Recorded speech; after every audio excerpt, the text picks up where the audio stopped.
नमस्कार दोस्तों, इस आर्टिकल में हम लोग देखने जा रहे हैं ईरान आफ्टर रईसी।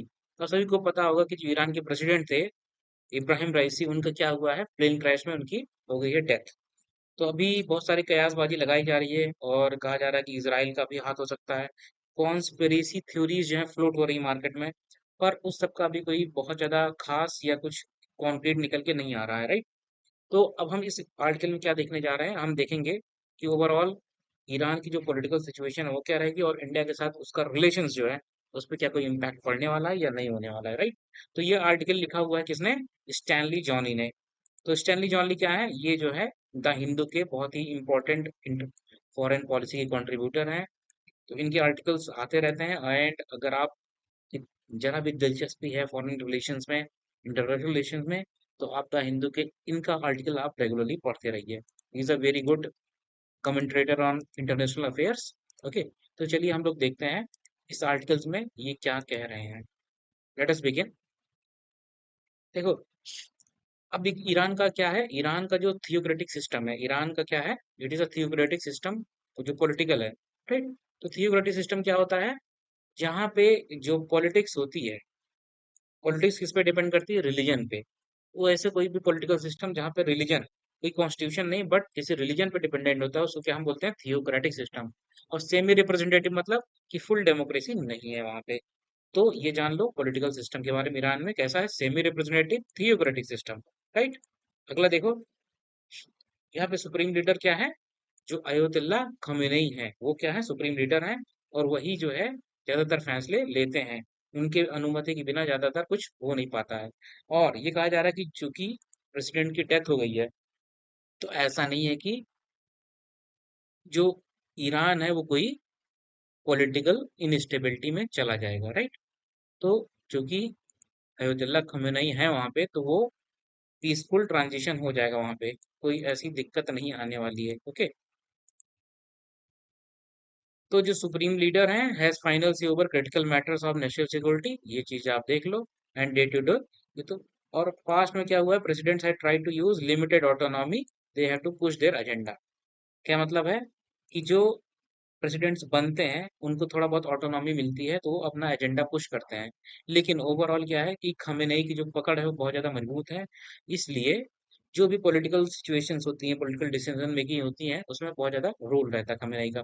अब इसमें जो पुराने प्रेसिडेंट्स रहे हैं जैसे मोहम्मद खतामी, राइट।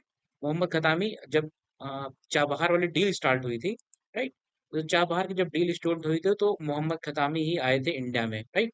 ये चीज आप नोट करके रख लो कि he was the person who visited India, और इन्हीं के दौर में हमारी चाबहार डील साइन हुई थी। उसके बाद कौन हुआ? इसके बाद मिस्टर खतामी के बाद दूसरे प्रेसिडेंट आते हैं हसन रोहानी, ठीक है। और फिर इन दोनों के बाद क्या आते हैं? मोहम्मद मदीनी जाद। तो ये दो तीन प्रेसिडेंट्स रहे हैं और सबकी अलग अलग अपनी शैली रही है डिपेंडिंग अपॉन। अब कोई क्लरिक रहा है, क्लरिक क्या होता है? क्लरिक वो होता है जो रिलीजन से संबंधित हो, राइट। तो कोई क्लरिक रहा है और कोई नहीं रहा है, कोई जो है थोड़ा सा ज्यादा कंजर्वेटिव रहा है, राइट। अब जैसे हसन रोहानी के बारे में क्या कहा जा रहा है कि वो मॉडरेट क्लरिक थे। तो अब देखो इससे क्या होता है, अब ईरान चूंकि सेमी रिप्रेजेंटेटिव और थियोक्रेटिक है, इसका मतलब कंजर्वेटिव जो एलिमेंट्स हैं, जो ऑर्थोडॉक्स हैं, उनका भी डोमिनेशन रहता है। तो बहुत सारे ग्रुप्स हैं, कुछ लोग कंजर्वेटिव हैं, कुछ लोग थोड़ा लिबरल हैं। तो कोई भी प्रेसिडेंट जो अयोतुल्ला खमेनेई जो कि इनके सुप्रीम लीडर है, अगर उनसे उसकी विचार मिलते हैं तो उसके लिए रूल करना थोड़ा सा आसान हो जाता है, डिसीजन मेकिंग थोड़ा सा आसान हो जाता है।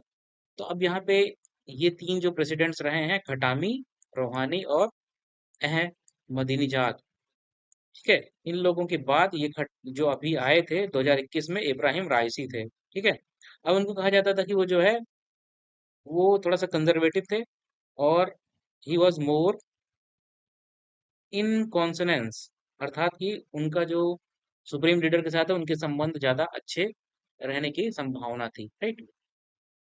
लेकिन अब देखो, प्लेन क्रैश हो गया और वो लगभग 1 डेढ़ साल के अंदर ही उनका जो है मृत्यु हो जाता है, तो वो ज्यादा रूल कर नहीं पाते हैं, राइट। अब देखो, यहाँ पे देख लो, अपने एग्जाम पॉइंट ऑफ व्यू से तो बहुत ज्यादा इंपॉर्टेंट नहीं है, पर देख लो, Raisi was different from his three immediate प्रेडेसेसर्स।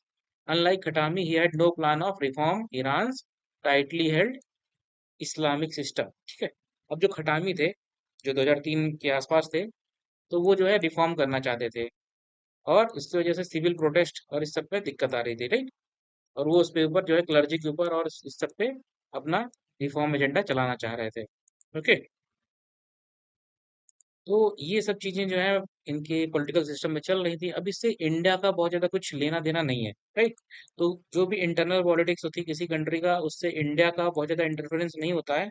हमें क्या करना होता है, हमें देखना होता है कि कोई भी प्रेसिडेंट जो है या कोई भी पॉलिटिकल सिस्टम किसी भी कंट्री का, वो हमारे लिए हमारे नेशनल इंटरेस्ट को सर्व करता है कि नहीं करता है, राइट। तो अब रईसी की डेथ से क्या इंडिया के लिए कोई प्रॉब्लम आएगी कि नहीं आएगी, ये हमें देखना है। तो एज सच इंडिया के लिए कोई बहुत ज्यादा प्रॉब्लम तो नहीं आने वाली है। अब हमने अपनी चाबहार डील इनके साथ साइन की हुई थी, तो अगर ये कुछ दिन तक रहते, और ये कहा जा रहा था कि लास्ट में, इस ईयर के लास्ट में वो इंडिया में ट्रेवल करने वाले थे। तो अब चूंकि ऐसा हो नहीं पाया, वो पहले ही जो है स्वर्ग सिधार गए। तो अब जो भी नया प्रेसिडेंट आएगा उसके साथ इंडियन लीडरशिप को फिर से जो है अपने बॉन्ड्स बनाने पड़ेंगे। तो थोड़ा सा शुरू में फ्रिक्शन, थोड़ा सा डिले होगा। पर ओवरऑल चूंकि इंडिया के साथ हमारे और ईरान के साथ हमारे रिलेशंस काफी गोल्ड हैं, तो ऐसा कोई मेजर डिफिकल्टी आने वाली नहीं है, राइट। तो चलो अब जो है द कंट्री जो है जून 28 को नेक्स्ट प्रेसिडेंशियल इलेक्शंस होने वाले हैं। और खमेनेई जो है उन्होंने कहा है कि the death of राइसी would not effect governance और स्टेबिलिटी।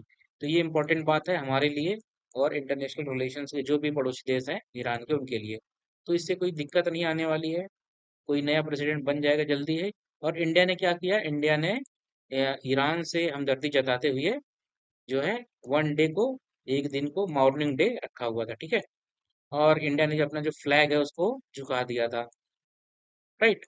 तो अभी जो चाबहार डील हुई थी उसको जो पॉलिटिकल कमेंटेटर हैं Suhasini Haider, she is an expert on international relations. तो सुहासनी हैदर ने कहा था कि जो चाबहार डील है उससे क्या है, India gateway to central Asia. तो जो पोर्ट है चाबहार वाला, उससे क्या होगा, इंडिया को सेंट्रल एशिया में एक्सेस मिल जाएगा।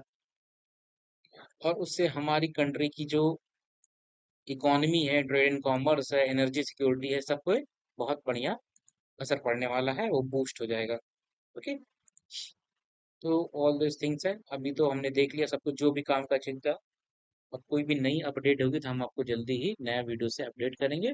देखते रहिए हमारा चैनल, सब्सक्राइब करिए, शेयर करिए। जय हिंद।